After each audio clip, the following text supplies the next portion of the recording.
Ben ritrovati per una nuova e fantastica edizione del TG Juggling, il notiziario per scoprire, appassionarsi e rimanere aggiornati sulle novità riguardanti il mondo della giocoleria. Io sono Geo e attraverso il mio canale proverò a raccontarvi un po' di cose belle e interessanti accadute nel mese appena trascorso e farvi conoscere giocoliere e giocolieri da tutto il globo. In descrizione al video infatti troverete i link per seguire e approfondire il lavoro di questi artisti. Ma ora ho parlato anche abbastanza e possiamo iniziare con un po' di notizie provenienti dall'Italia. Riccardo Serra, in arte schizzo, ci ha proposto un marzo molto appassionante, fatto di stop ed equilibri davvero notevoli. Ora però vogliamo vedere chiudere quello col tacco. Un'altra macchina inarrestabile è Salvatore Stassi, di Palermo. Se siete amanti di backcross, overhead e blind kick, vi consiglio di seguirlo. Ah, se quegli avambracci potessero parlare. Un altro che ci dà dentro con body throw e creatività è Nicolò Piccioli. A parte il fatto che io lo amo dal progetto di giocoleria e body percussion. Beh, insomma, andatevi a vedere cosa fa perché merita. Sempre palline, ma sempre più a terra. Gioia Santini, per i suoi 30 anni, ci regala una sequenza di antipodismo davvero magnifica. In Italia non si vedono spesso queste tecniche, e infatti mannaggia a lei ora sta in Francia. Chi invece in Italia ci è venuto è Jonathan Lemos. Brasiliano ma distante a Torino, ha unito la danza con la giocoleria. Insomma, giudicate voi, è un fregno della Madonna. Non solo palline, ma anche palloni. Un altro sudamericano che ci teniamo ben stretto è Mencho Sosa, artista di strada pazzesco di Buenos Aires. Ora lo potreste incontrare nella campagna vicentina. A chiudere il filotto italiano è Federico Benuzzi. Giocoliere, attore, professore e divulgatore scientifico. Ha di recente scritto il libro Lo spettacolo della fisica, dove unisce giocoleria e scienza. Ed eccolo qua il libro di Federico Benuzzi, una lettura consigliata per chi vuole capire la scienza che sta dietro alla giocoleria oppure poter raccontare la scienza attraverso la giocoleria. Ma passiamo ora alle notizie dal mondo e liberiamoci subito di una triste comunicazione. Nonostante il rinvio all'estate 2021, la convention europea che si sarebbe dovuta tenere ad Anko in Finlandia è stata definitivamente cancellata. La prossima convention si terrà nell'estate 2022 a Tres Cantos, vicino a Madrid. Questo per dire che tutti i prossimi artisti che vedrete ve li potrete godere solo in video, per ora. Consigliatissimo il video del mese di Mike Moore per l'IJA. Trick velocissimi e assolutamente non umani, ma soprattutto un montaggio molto originale. Se non conoscete il canale dell'International Juggling Association vi consiglio di seguirlo per altre chicche come questa. Un altro video di tricconi micidiali con le palline è Synchronized Juggling di Dominique Laterra. Quelle strane espressioni sono le notazioni numeriche per la descrizione dei trick, dette anche side swap.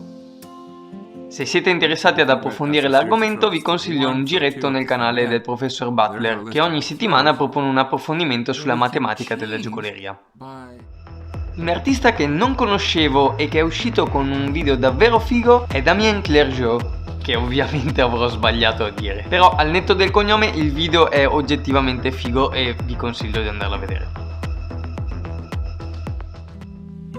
Ah, mettiamo le palline da parte e parliamo di uno degli attrezzi che più si è affermato fra i giocolieri negli ultimi anni. Gli hula hoop infatti si prestano ad un'enorme varietà di stili, come dimostrato dall'eleganza di Alexandra Savina. E grazie anche al riadattamento di trick old school attraverso trend e sfide, come la Brownson Challenge, ormai alla 14ª settimana e promossa da Emma e Mark.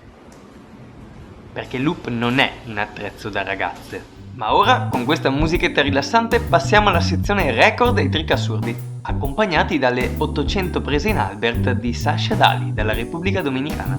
Nel marzo 2021 Tom Whitfield, detentore di già tanti record, se ne porta a casa altri 2. 4 palline in una mano per 1 minuto e 48 secondi e 14 prese di 10 palline con una clava in equilibrio sul naso. Ora che vi siete impratichiti con il side swap potrete apprezzare questo 855 tenuto per 2 minuti e 45 da Max Kushmierz. Sulla stessa linea di pensiero Spencer Andrioli ci spara un 966 per 4 volte con 7 clave. Ora una veloce carrellata di trick assurdi. Stanislav Wisowski festeggia 38 anni giocolando 6 palline, 3 con le mani e 3 con i piedi. L'elegantissima run di 9 palline di Maria Martin. Gabriel Bader tira fuori sta cosa che, cioè, bellissima. Delaney Baylis si inventa 7 anelli overhead. Trick assurdo di Cynthia Boutron con 5 clave più balance sulla testa. Se non è chiaro perché è assurdo, guardate come tiene la clava. E a proposito di equilibri di testa, ecco cosa ci propone José Valencia. Spostiamoci in Estremo Oriente per una ragguardevole serie di piroette con 5 clave. Il tutto reso più epico da uno che gioca 5 diabli sullo sfondo. Ma a quanto pare qui le leggi fisiche sono un dettaglio. E il momento angolare muto. E infine, per chi lo stava seguendo come me da tutto il mese, Akimoto ce l'ha fatta! 50 kendama incoppati contemporaneamente. Una gioia incontenibile. Davvero notevole. Speriamo che ora sia soddisfatto del suo obiettivo e che... scusate. Sì? Ne ha fatto un altro. Vabbè, mandate il servizio. Niente. Ha fatto con 51. Bene, prima che ci arrivi un suo nuovo video passiamo alla sezione successiva di notizie. Costume e società, i fatti, gli avvenimenti e le curiosità del mondo della giocoleria.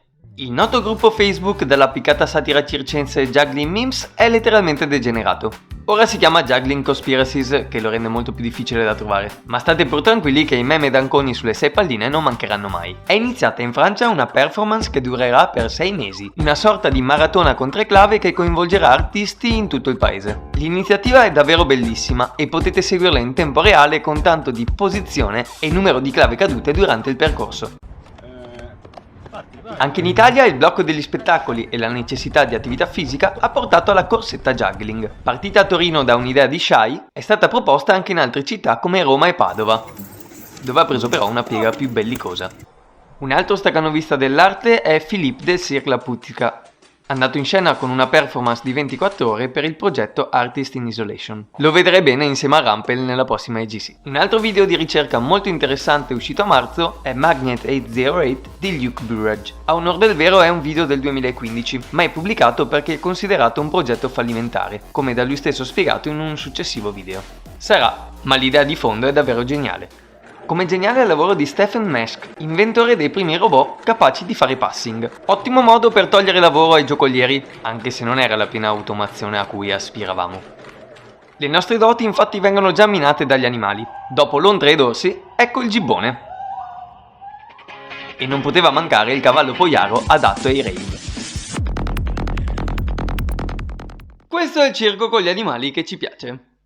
L'edizione di marzo 2021 finisce qui. Io vi ricordo come sempre di commentare e condividere questo video se vi è piaciuto, ma soprattutto di andare a vedere in descrizione tutti gli artisti che hanno composto questa magnifica rassegna. Sempre nel mio canale e nei miei social trovate un sacco di video tutorial, di aggiornamenti e perfino attrezzi di giocoleria in vendita. Infine ci tengo a ringraziare la mia piccola redazione che mi dà davvero una mano nel trovare e scegliere le notizie e i video per questo progetto. Vi ringrazio per la visione, ci vediamo il mese prossimo per una nuova edizione del TG Juggling. Ma chi è che è il mona che sbatte la porta?